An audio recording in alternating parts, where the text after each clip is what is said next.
Dios los bendiga mucho. Sean todos bienvenidos a la grabación de este video de temas bíblicos que para la gloria de nuestro Señor Jesucristo y la edificación de ustedes se realiza. Hoy traigo para ustedes, como siempre, un tema muy doctrinal.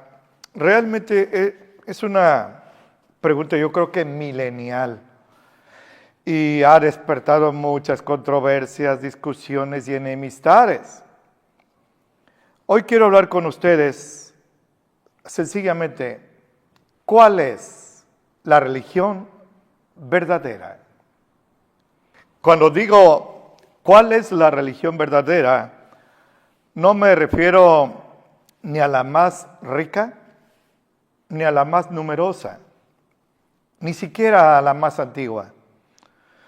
Hoy quisiera tomar como base las palabras de nuestro hermano Santiago, Jacobo, el hermano de nuestro Señor Jesucristo. Él no fue apóstol. Pero en su libro sagrado, en el capítulo 1, versículo 27, así está escrito: la religión pura y sin mancha delante de Dios es esta: visitar a los huérfanos y a las viudas en sus tribulaciones y guardarse sin mancha de este mundo. Así de sencillo. ¿Cuál es la religión más antigua? No importa. La más rica no importa. La más numerosa no importa. Lo que quiero compartir con ustedes, con ayuda del Señor, su respaldo divino, es cuál es la religión verdadera. Seguramente ha habido discusiones de que un católico le dice, no, pues mi religión es más antigua que la tuya. O nos llaman a los evangélicos protestantes. No somos protestantes. Otros dicen que el budismo, que las religiones egipcias de la India, así, chinas.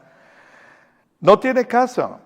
Porque, mire, en mi opinión personal, la religión más antigua, porque está bien documentada, es el judaísmo. Esa es mi opinión personal y no se la impongo a nadie. ¿Y por qué digo que es la mejor? Porque sus estatutos fueron dictados directamente por Dios. El Señor invistió con su Espíritu Santo a hombres santos de Él que escribieron lo que Él les dictaba. La palabra en griego es theopneustos. La Biblia es theopneustos, que significa divinamente inspirada, tal como está escrito en la 2 de Timoteo 3, 16 y 17. Entonces, el judaísmo, en mi opinión personal, es la mejor.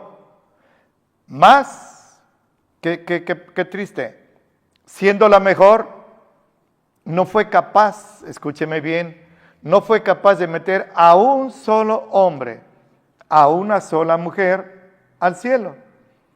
El judaísmo no pudo redimir a nadie, no pudo hacer ese portento de salvar a los pecadores.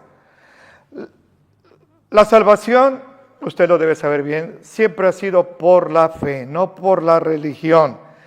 El texto de oro es Efesios 2, 8, 9, donde está escrito: por gracia somos salvos por medio de la fe.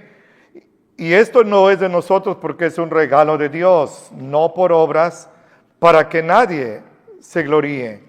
Entonces, ¿cómo es que se salvaban en el Antiguo Testamento? Tanto antes de la ley como durante la ley. ¿Y cómo es que se salvan en el Nuevo Testamento?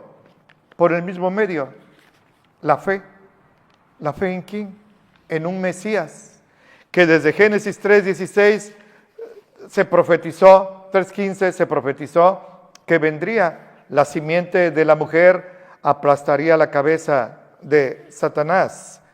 En Romanos, capítulo 3, versículos 29 y 30 y 31, así está escrito: ¿es Dios solamente Dios de los judíos? ¿el Dios Todopoderoso es nada más Dios de los judíos? La respuesta es no. Y Pablo dice, ¿no es también Dios de los gentiles, los que no somos judíos? Claro. Dice, cierto, también es el Dios de los gentiles. Y escúcheme con su corazón, no con sus tímpanos. Porque uno es Dios, el cual justificará por la fe a la circuncisión. No se refiere a la operación quirúrgica, no, se refiere al pueblo judío. La circuncisión es el pueblo judío. Y también justificará por medio de la fe, el mismo medio, a la incircuncisión, a los gentiles, los que no somos judíos. ¿Qué le parece? Desde Adán, desde Eva, desde Abel, desde Set, todos, Moisés, la ley, hasta el Señor Jesucristo y la gracia que estamos viviendo. Y en la gran tribulación y en el milenio de paz, solo hay una manera de salvarse, por la fe, no por obras, no por religión. Y la fe debe estar cimentada exclusivamente en nuestro Señor Jesucristo. Fuera de Él no hay quien salve. Ese es un dogma que tenemos nosotros. Le comparto un texto donde el Señor Jesucristo disputa con sus enemigos que lo querían matar. Y en Juan 7, versículo 19, así está escrito. ¿No les dio Moisés la ley? Sí, Moisés dio la ley. Pero escuche esto, esta palabra es del Señor. Y ninguno de ustedes cumple la ley. Fíjese qué acusación en su propia cara a los grandes sacerdotes que se ostentaban como muy santos. Jesús les llama sepulcros blanqueados, por fuera resplandecen, pero por dentro están llenos de podredumbre. Si ustedes verdaderamente fueran hijos de Abraham, como se ostentan, ¿no me quisieran matar? No, ustedes no son hijos de Abraham. Abraham no es el padre de ustedes. El padre de ustedes es Satanás. Así se lo dijo Jesús en sus caras. Juan 8:44. Por eso me quieren matar, porque quieren hacer las obras de su padre. Abraham no me querría matar. Entonces vea, nadie cumple la ley.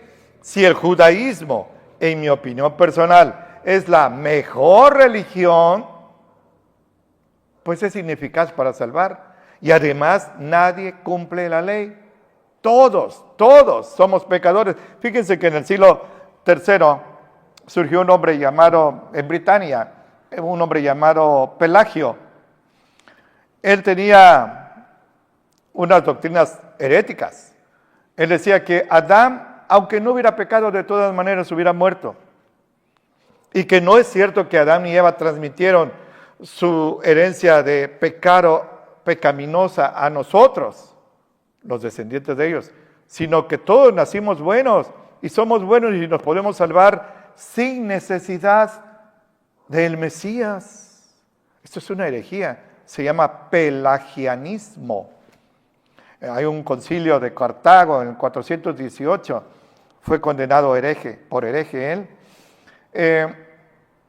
Él decía que de Cristo debíamos recibir sus enseñanzas y su ejemplo, pero que no necesitábamos tener fe en Él porque todos somos buenos. Eso es pelagianismo. Pero vamos a dejar que Dios hable. Y quiero ser profuso.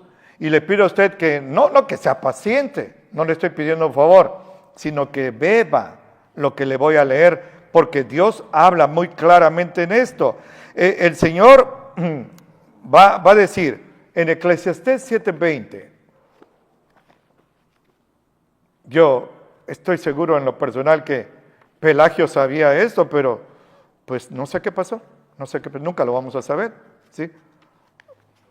Eclesiastés 7:20, el rey Salomón, lleno del Espíritu Santo, dijo así, y así está escrito: ciertamente no hay hombre justo en la tierra, no hay quien haga bien, y escúcheme contra Pelagio, no hay quien haga bien y nunca peque, nunca peque. Nuestro hermano, el apóstol Pablo, en Romanos 3, versículo 10, dijo así, y así está escrito.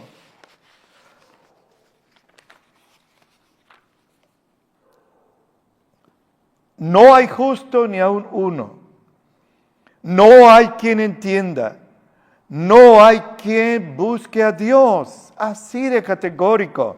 El 3:23, así está escrito.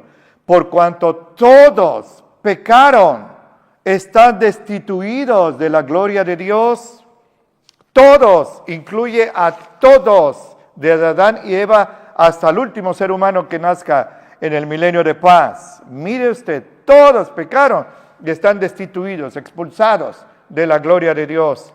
El Señor es 3 veces santo y no tolera a los pecadores al lado de Él, a menos que sean lavados por la sangre de Jesucristo. Mire, ahí mismo en Romanos, el versículo 23, me paso al Salmo 51:5, que muchos interpretan mal. Salmo 51:5.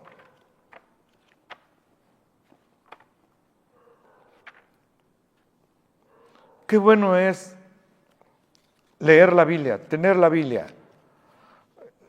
No estoy en contra de la tecnología, pero prefiero leer la Biblia. A veces se nos dificulta porque están pegaditas las hojas, pero este libro sagrado hay que amarlo. Algunos, con todo respeto, lo alabesan. Qué bueno, yo no critico eso, ¿sí? Pero estoy en contra de que en los cultos se usen los celulares. Ya los hermanos no saben Biblia, pero no tienen problema porque tienen la Biblia en los celulares, o las ponen así en unos retroproyectores o como se llamen. ¿Por qué no tener la Biblia como en antaño? Como antaño, ¿sí? Eso es lo que debemos hacer. Y en el Salmo 51:5, un salmo penitencial del rey David, así está escrito. Él le pide misericordia al Señor. Le dice, he aquí, en maldad he sido formado, y en pecado me concibió mi madre. Está en contra de Pelagio. Nuestros padres nos transmiten un gen, déjeme decirlo así, un ADN espiritual que proviene desde Adán y Eva. No es que los padres de David no estaban casados y eran amacios. No. Es una herencia maldita la que traemos. Somos una raza caída en pecado. Por Adán y Eva nosotros estamos condenados a la muerte también. Esto solo se cortó por la misericordia infinita de nuestro Señor Jesucristo, el día bendito en que le rendimos nuestro corazón y nos entregamos a Él. Esto es algo que nos debe quedar muy, muy claro, porque Dios no se equivoca. Y Dios todo lo sabe. Antes de que este hombre Pelagio naciera, y Arrio, y Marción, y todos los herejes que han surgido, ya no digo los profetas que hay ahora, pero en Jeremías 13:23, insisto, quiero ser profuso en esto, Jeremías 13:23, así está escrito. Fíjese qué pregunta. ¿Cambiará el negro su pellejo, su color de piel? ¿Cambiará el leopardo sus manchas? Eso es imposible. Así tampoco ustedes pueden hacer bien estando habituados a hacer el mal. Hacer el mal es lo normal para nosotros si no tenemos a Cristo. Así como es imposible que un negro, no soy racista ni el Señor es racista, que un negro pueda cambiar el color de su piel. Me acuerdo de un cantante que hizo un tratamiento químico ahí, pero bueno, no puede ser. Del mismo modo, un leopardo no puede cambiar sus manchas. Pues del mismo modo, no podemos dejar de pecar porque somos pecadores ya desde el vientre de nuestra madre. Aunque nuestros padres estaban casados legítimamente, fuimos concebidos en pecado. La prueba de lo que le estoy diciendo es que los niños, los bebés, que no son borrachos, adúlteros, ladrones, homosexuales, satanistas, se mueren. ¿Por qué se mueren? ¿Por sus pecados? No, porque no habían cometido ni uno, sino por el pecado que viene arrastrando desde Adán y Eva. Porque la sentencia es esta: del polvo te tomé y al polvo volverás. El Señor le dictó pena de muerte a Adán y Eva el día que desobedecieron comiendo del fruto del árbol que estaba prohibido y que por cierto no era una manzana. Dios no dice que eso era. En Isaías capítulo 1 y versículo 6, el profeta evangélico, se presenta un cuadro de cuerpo entero, un retrato de cuerpo entero de nosotros cuando no tenemos al Señor en nuestros corazones. Así está escrito: desde la planta del pie hasta la cabeza, no hay en él cosa ilesa, limpia, sana, sino herida, hinchazón y podrida llaga. Eso somos cuando no tenemos a Cristo: herida, hinchazón y podrida llaga. ¿Podrá alguien ser, qué sé yo, reina de la belleza, Miss Universo, tener el perfume más caro, la ropa más fina, los autos, la riqueza, lo que sea, la cultura, la fama? Eso somos: herida, hinchazón y llaga podrida si no tenemos a Cristo. ¿Por qué? Porque no están curadas nuestras heridas, ni vendadas, ni suavizadas con aceite. El aceite, el óleo santo del Espíritu Santo. Esto es lo que debemos ver. Así es como nos ve Dios. Por eso envió a su Hijo Jesucristo a la cruz, pasando por una vida de desprecio desde el portal de Belén, ahí donde nace en la cueva, en un pesebre. Desde ahí una vida de desprecio. Era uno de sus nombres en Isaías 53, despreciado por la gente. ¿Por qué? Porque no había otra manera de llevarnos al cielo. Si no hubiera dicho, háganle caso a Pelagio y vivan así, como están viviendo, van bien. No había otra manera. La única manera era el sacrificio de una oveja sin mancha y contaminación en la cruz del Calvario, por amor a usted, pero también por culpa de usted, por amor a mí y por mi culpa. Esto nos debe hacer pensar así sencillamente. ¿Por qué pecamos? Porque somos pecadores desde el vientre de nuestra madre. Por eso pecamos. No es que hasta que pequemos seremos pecadores. No, porque somos pecadores, pecamos. No pecamos para ser pecadores. Ya veníamos así. Es como un ejemplo casero. Un árbol de mango. Usted lo siembra y viene la plantita. Usted no puede decir, bueno, no sé qué va a hacer hasta que dé el árbol y dé mangos. No, ya es un mango. ¿Me explico? No podemos esperar a que nos desarrollemos y cometamos pecados para ver que somos pecadores. No, somos pecadores desde el vientre de nuestra madre. Mira, a mí me queda claro.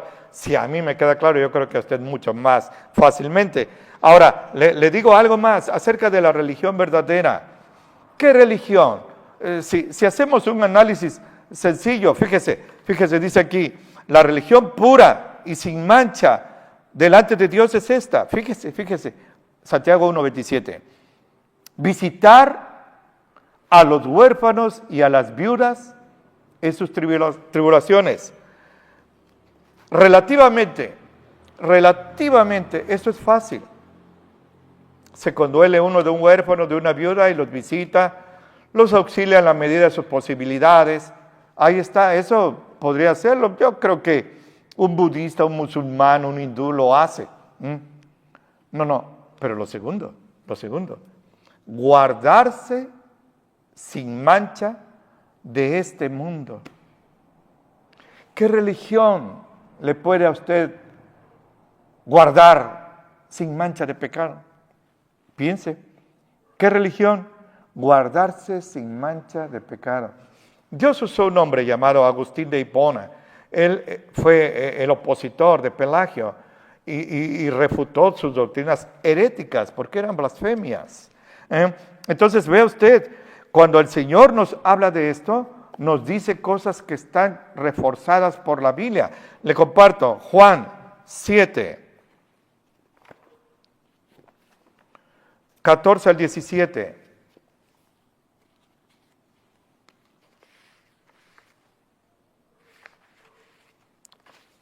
Permítame.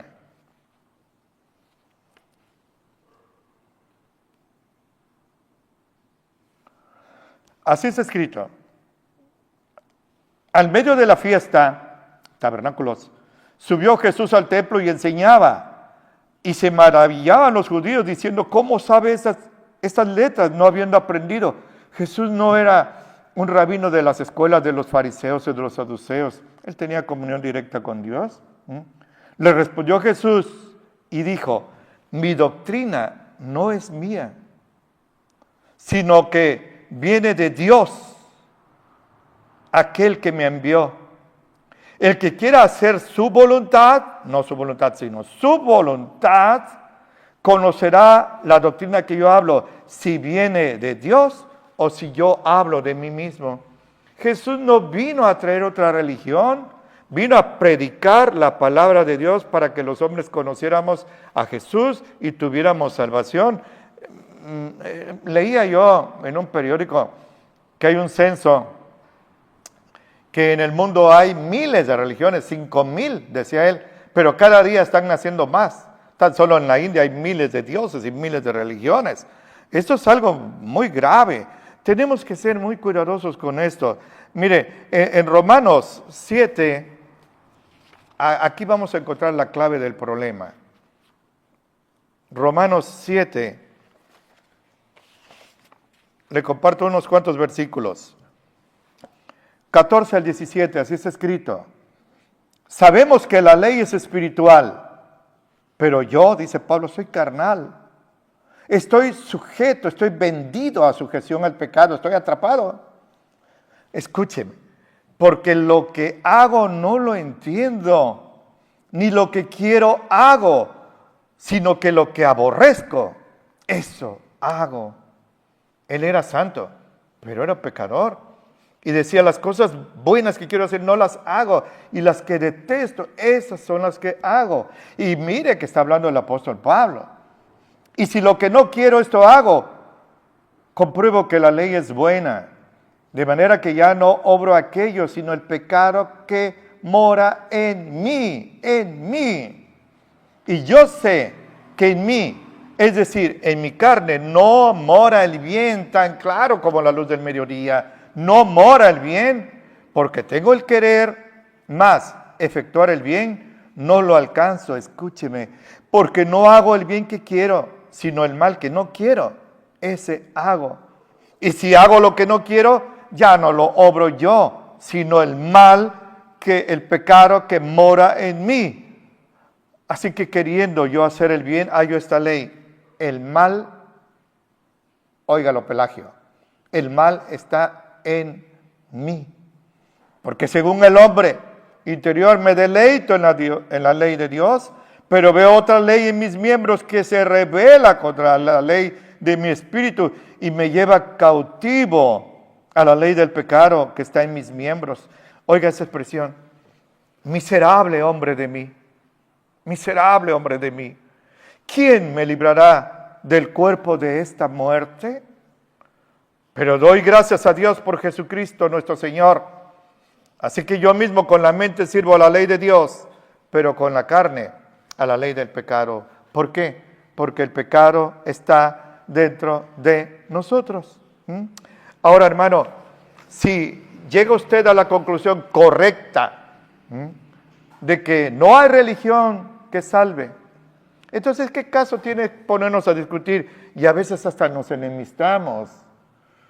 ¿Cuál es la religión más antigua? ¿Cuál es la más rica? ¿Cuál es la más numerosa?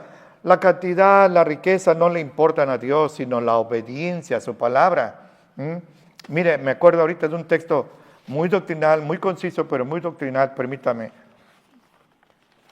1 Corintios 7, 19. Así está escrito. La circuncisión nada es, y la incircuncisión nada es, sino, escúcheme con su corazón, no con sus tímpanos, sino la observancia de la palabra de Dios. Eso es lo que cuenta delante de Dios, no si estamos circuncidados o si no. Yo creo que la multitud que le gritó a Pilato, crucifícalo, estaba circuncidada. Guardaban el sábado, no comían carne de cerdo, pero condenaron al justo de los justos.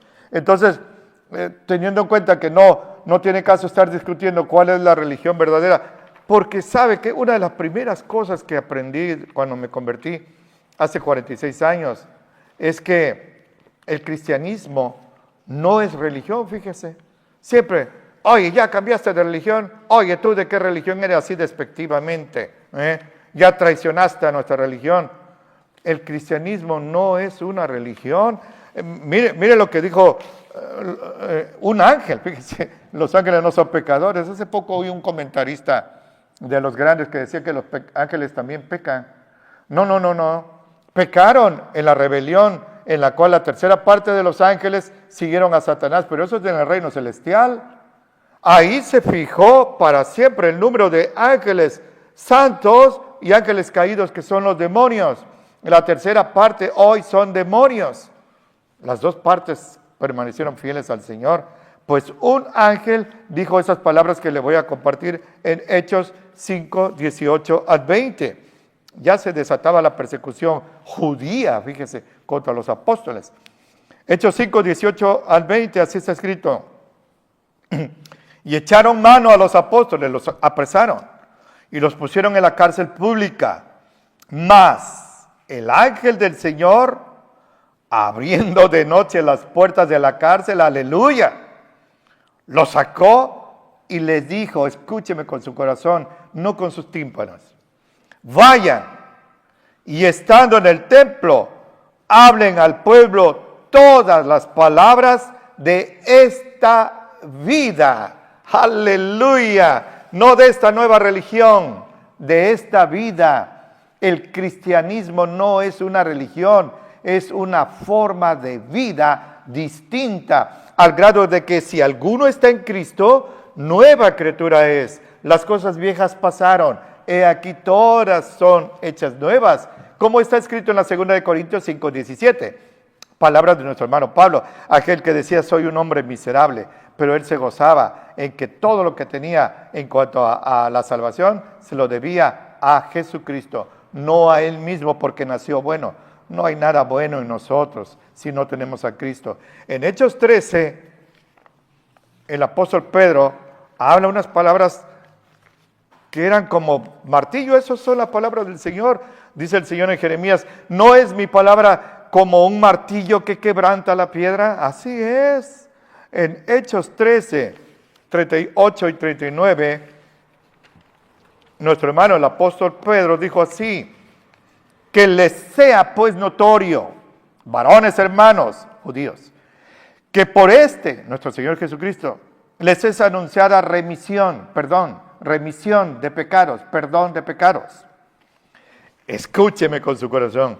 Y de todo lo que por la ley de Moisés, el Antiguo Testamento, no pudieron ser justificados, en Jesucristo, es justificado todo aquel que cree.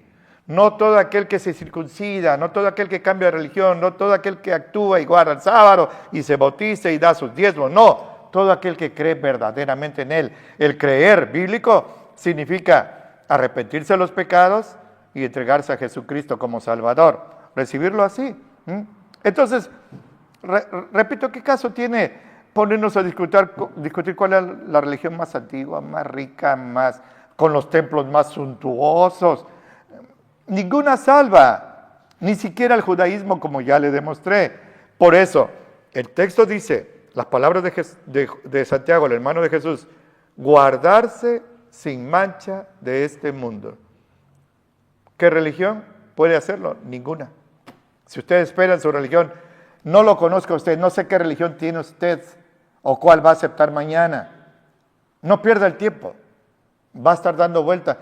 Yo veía antes en los zoológicos, había unas ardillitas que estaban en unos cilindros metálicos y ahí giraban, pobrecito, se le veía el pechito, como su corazón latía agitadamente, pero no pasaban de allí. Si hoy usted es católico, mañana budista, pasado mañana hindú y después musulmán y después evangélico, no lo va a salvar. La religión evangélica no lo va a salvar. El único que salva es nuestro Señor Jesucristo, y fuera de Él no hay quien salve. Le cito dos palabras sagradas. Yo soy el camino, la verdad y la vida. Nadie va a ir al Padre si no es por mí. Y nuestro hermano Pedro, el apóstol. Debajo del cielo no hay otro nombre dado a los hombres en que podamos ser salvos, sino en el nombre de Jesucristo de Nazaret. Juan 14:6, Hechos 4:12. Mi hermano y hermana, déjenme concluir con palabra de Dios. En Mateo 26, 26 al 28, así está escrito. La noche que Jesús celebra su última Pascua y la primera Santa Cena y es traicionado por Judas. Así está escrito. Comiendo ellos, los apóstoles, tomó Jesús el pan y lo bendijo y lo partió y le dio a sus discípulos y dijo, tomen, coman, esto es mi cuerpo, es un símbolo, esto es mi cuerpo. Y tomando el vaso, no era vino, era fruto de la vid, tomando el vaso, dando gracias, les dio y les dijo, beban de él todos. Escúcheme, porque esto es mi sangre del nuevo pacto, no el fruto de la vid, es un símbolo, la cual es derramada por muchos para perdón de los pecados. Así de claro. La única manera de salvarse de la condenación eterna es por la sangre inmaculada que nuestro Señor Jesucristo derramó en nuestro favor aquella tarde triste pero gloriosa en la cruz del Calvario. En Hechos 20, 28, el día que nuestro hermano el apóstol Pablo se despide de los ancianos de Éfeso, en el 20, 28, así hasta está escrito. Por tanto, miren por ustedes y por todo el rebaño en que el Espíritu Santo los ha puesto por obispos para apacentar la iglesia del Señor, la cual Él ganó por su sangre, no por otra religión, no por sus buenas obras, sino por su sangre. Eso es muy claro. En la primera de Juan 1:7, el apóstol amado dijo así, y así está escrito. Si andamos en luz, como Él está en luz, tenemos comunión entre nosotros, y escúcheme con su corazón, y la sangre de su Hijo nos limpia de todo, soy enfático, de todo pecado, no de algunos, de todo pecado. Eso es clarísimo. La primera de Pedro 1, 18 al 20, así es escrito. Sabemos que hemos sido, sabemos, ese es el verbo. No sentimos, yo siento. No sienta, esas son emociones que suben y bajan, fluctúan. Sabemos, ¿cómo sabemos? Por la base bíblica. Sabemos que han sido rescatados de su vana conversación, la cual recibieron de sus padres. Si hubiéramos seguido con nuestro padre, luego dice, no puedo traicionar a mi abuelita, a mi papá, cambiándome de religión. No se cambie de religión, perderá el tiempo y se quedará condenado. Y no se trata de traicionar a su abuelita. ¿Qué hubiéramos heredado de ellos? Yo hubiera heredado el catolicismo, la idolatría y la condenación. Es lo que dice aquí. La cual recibieron de sus padres, pero no fuimos rescatados con cosas que se corrompen, que se pudren, como el oro o la plata. Escúcheme con su corazón. Sino con la sangre preciosa de Cristo, como de un cordero sin mancha y sin contaminación, ya preparado desde antes de la fundación del mundo, pero manifestado en los postreros tiempos por amor de ustedes, que por Él creen a Dios, el cual le resucitó de los muertos y le ha dado gloria para que su fe y esperanza sea en Dios, no en su religión. Y concluyo. A costa mía, no quiero concluir, pero debo concluir. Apocalipsis 1, el libro de la Revelación. Le comparto, versículos 4 al 8, así está escrito. Juan, el apóstol que estaba preso en Patmos, a las 7 iglesias que están en Asia, gracia sea con ustedes y paz del que es, del que era y que ha de venir, y de los 7 espíritus que están delante de su trono, y de Jesucristo, el testigo fiel, el primogénito de los muertos y príncipe de los reyes de la tierra, al que nos amó y nos ha lavado de nuestros pecados con su sangre. Y nos ha hecho reyes y sacerdotes para Dios y su Padre. A Él sea gloria e imperio para siempre jamás. Amén. He aquí que viene con las nubes. ¿Quién? Jesucristo. Y todo ojo le verá. Armagedón. Y los que le traspasaron, y todos los linajes de la tierra se lamentarán sobre él. Así sea. Amén. Yo soy el alfa y la omega, el principio y el fin, dice el Señor, que es, que era y que ha de venir, el Todopoderoso. Nuestro Señor Jesucristo viene y quiere venir por usted. Si no ha aceptado a Cristo, hoy es el día. Por eso me está usted escuchando. Si ya lo aceptó, hermano, manténgase firme. Viva en santidad. Si ya es santo, santifíquese más. Porque sin santidad nadie verá al Señor. Y así, con una sensación de privilegio de haberle servido a mi Padre, le agradezco a usted su atención. Le pido que no sea obstáculo, sea dique, sea conducto para que esta palabra llegue a otras personas. Ni obstáculo, ni dique, ni estorbo, sino de ayuda para que su familia, sus amigos que no conozco aquí, vengan a Cristo y se arrepientan ahora que todavía tienen vida.